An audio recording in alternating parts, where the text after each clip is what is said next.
Salutations, friends and gamers of all stripes. My name is GM Dave. I am your man behind the screen, and after an absolutely insanely busy work week that kept me at a very low total of videos last week, a low total of 1, which I am very not happy with, we are back with a little free time to record, and just to get back in the swing of things, I wanted to try and tackle a simpler question this time around: fudging dice rolls. Now, the debate about whether or not a GM should fudge dice rolls is something that has raged on for who knows how many years now. I would imagine probably since the hobby's inception, there's been debate about whether or not GMs should fudge dice rolls one way or another.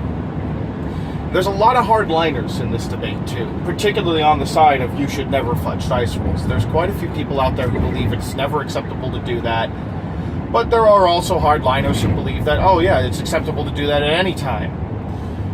I don't agree with either side there. I do tend to lean more towards the idea that you shouldn't fudge dice rolls, but I've been playing these games for over 20 years. I've learned a lot in that time, and one thing that I learned very quickly is that there are times where it's appropriate to fudge dice rolls.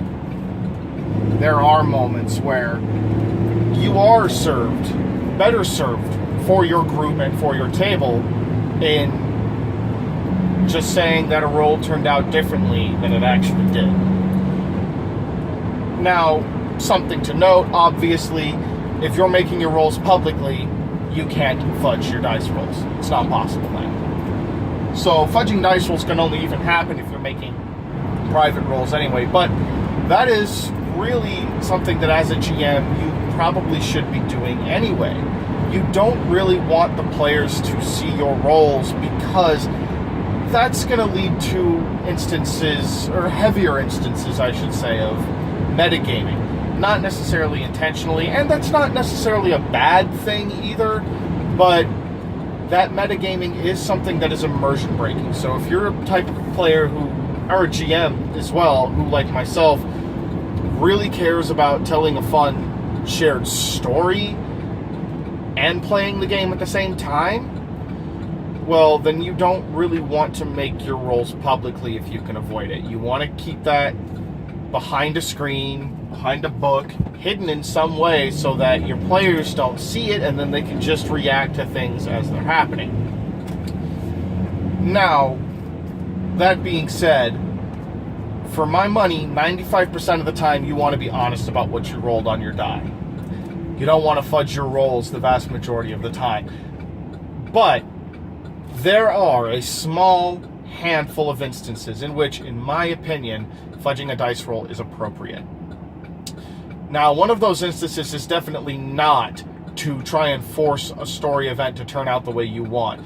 Say, for example, your players are fighting a vampire that you meant for them to have a tough time with, but they just start mopping the floor with him. Well, it's not cool of you to start fudging the dice rolls to suddenly make the vampire start winning, because then you're undermining the preparedness that they put into their characters. No, you should use that as a moment to let them revel in some victory, revel in the fact of like, hey man, this vampire was supposed to be tough, but shit, we just mopped the floor with him. We really prepared for this stuff. That's awesome. Let them revel in that victory. Don't steal it from them by fudging dice rolls. By the same vein, if your players are really just getting stomped by an enemy because of bad decisions they made, don't start fudging dice rolls to save them. The players' decisions have to dictate, at least in part, how things turn out. If you just start letting them get away with surviving and fudging dice rolls to help them live through situations where they should have died because of their bad decision making, that's not going to work. That's going to start negatively impacting your game. It's going to end up breaking immersion. The players are going to think it's easy. They're not going to really care much about what you've put before them because they're just going to charge in and think that they can beat it down with a big stick because that's what they've been able to do up to that point since you've been coddling them. However, let's say you're in a situation where your players are they've planned things out, they've prepared, and they've just gotten really unlucky. the dice are just adamantly against them. And let's say then that's also compounded by the fact that the dice are adamantly in your favor.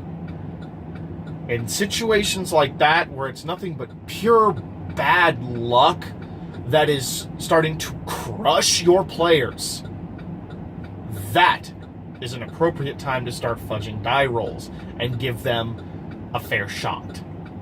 Because at that point, the game itself, the mechanics themselves, really just the random element that is meant to make things exciting is no longer making things exciting. It's just stomping on your balls and ruining everyone's fun. Because not only is a fight where the players are getting stomped because of bad luck unsatisfying for them, it's going to be unsatisfying for you as well, because it's not going to feel like this creature you planned out, this encounter you planned and set up to try and counteract what they do is what's causing them to lose.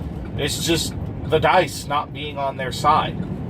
That's no fun for anybody.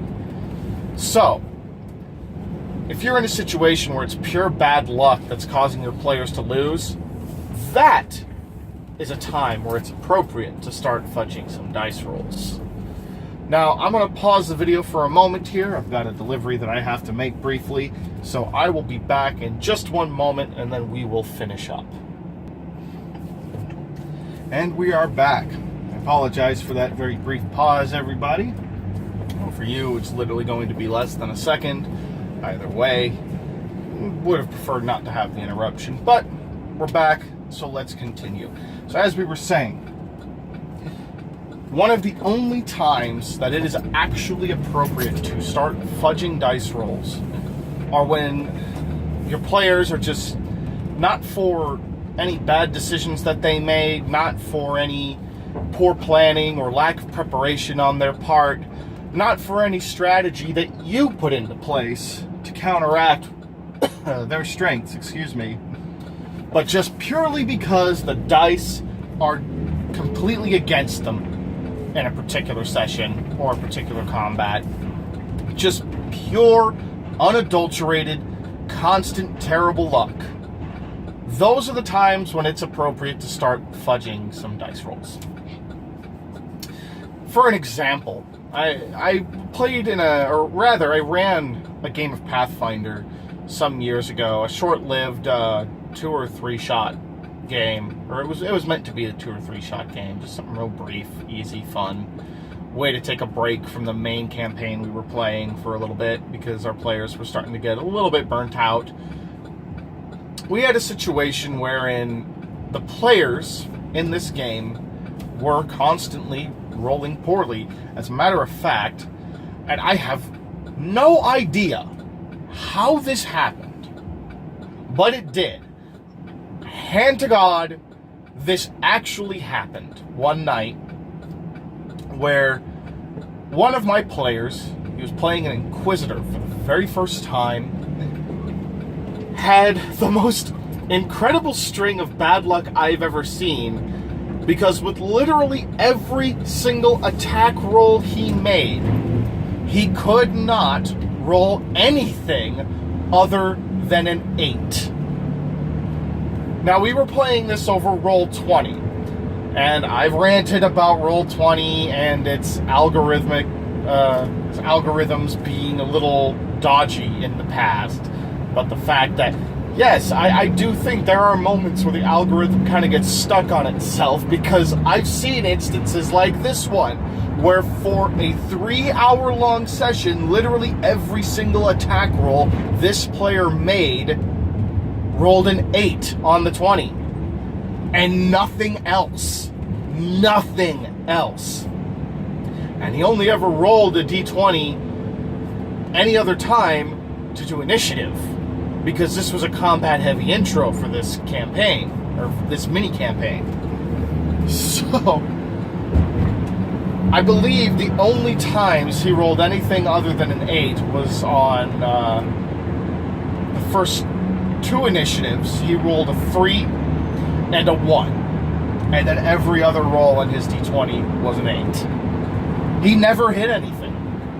Not once. Throughout that entire session. He didn't land a single hit on anything. Just purely because of bad luck. And the same was basically happening to my other players, although not to that degree. And then to compound things, the entire night I was rolling everything on a d20, 15 or above. So, yes, nothing but pure, unadulterated, god-awful shit-tier luck for my players. The virtual dice were just entirely against them.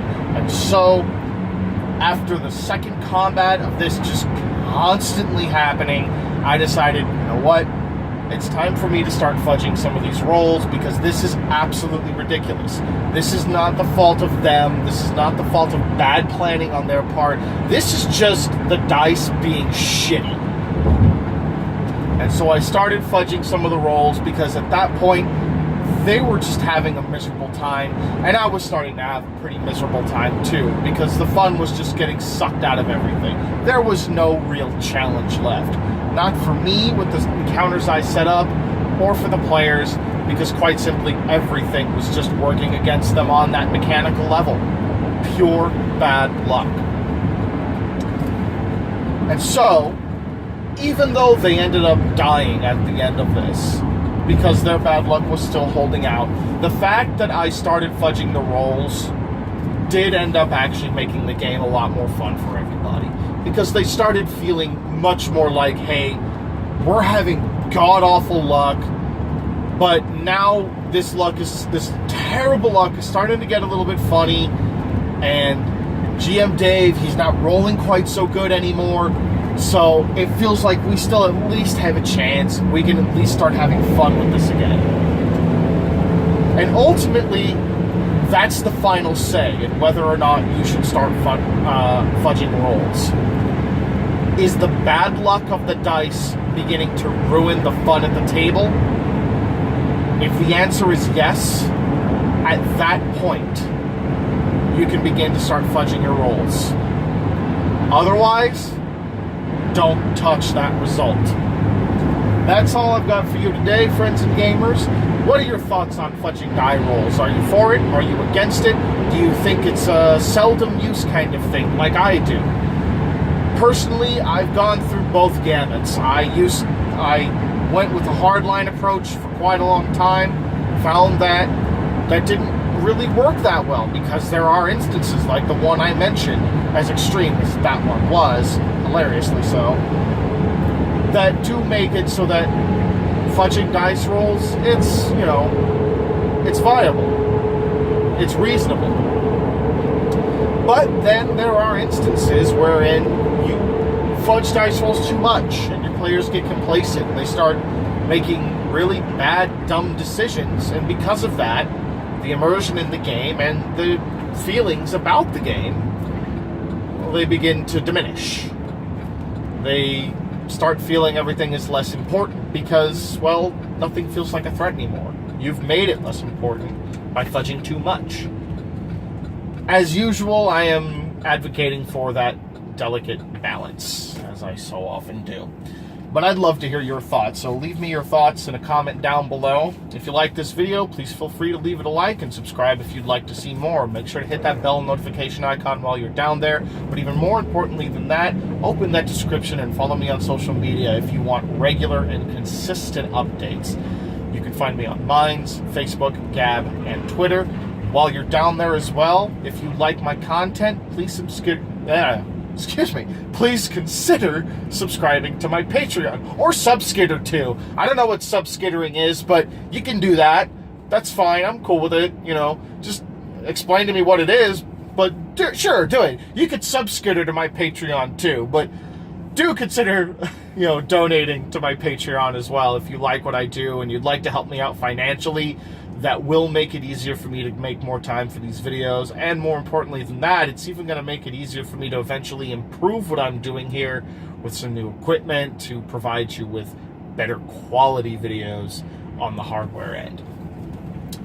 Also, while you're down there, feel free to follow me on BitChute as well. It's a great secondary source, and I have basically every single one of my videos backed up there. So if you'd like to follow me there as well, I highly recommend that. And lastly, be sure to follow my webcomic, Phoenix Rising, as well.